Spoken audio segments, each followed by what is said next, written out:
Voyons un peu les avantages et les inconvénients de l'ITE. Commençons par les limites de la chose.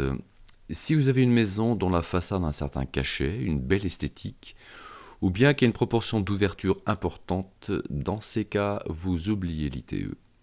Inversement, si votre façade n'a pas de cachet particulier, l'ITE peut être l'occasion de lui donner une esthétique à votre goût, bien au-delà d'un simple crépi.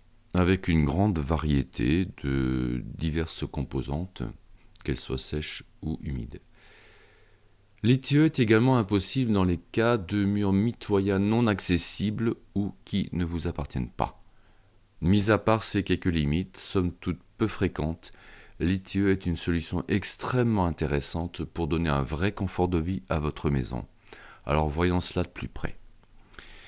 Tout d'abord, l'ITE est la technique d'isolation qui donne le meilleur confort d'hiver, et ce pour plusieurs raisons. D'une part, l'ITE est une enveloppe dans laquelle se retrouve l'entièreté de la maison. Il n'y a donc plus de pont thermique. C'est le maximum d'isolation possible.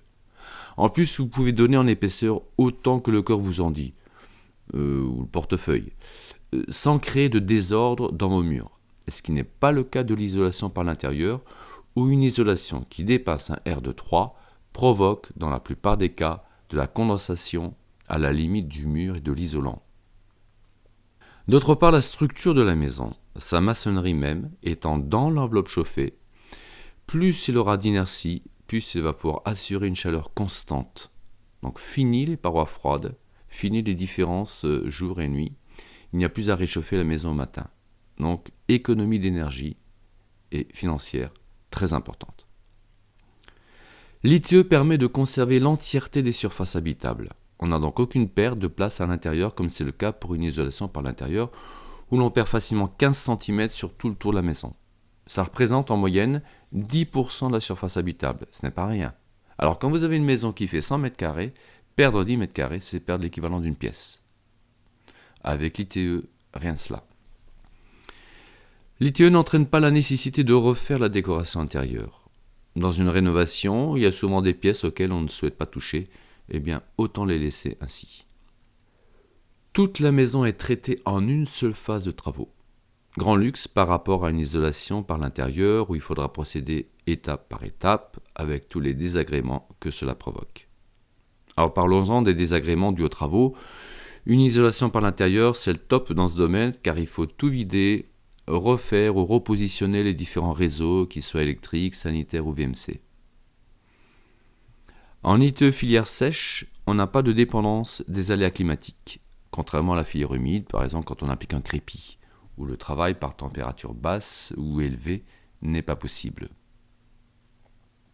Une maison recouverte d'une ITE a plus de valeur qu'une maison en ITI, et ce d'autant plus que l'ITE protège le gros œuvre.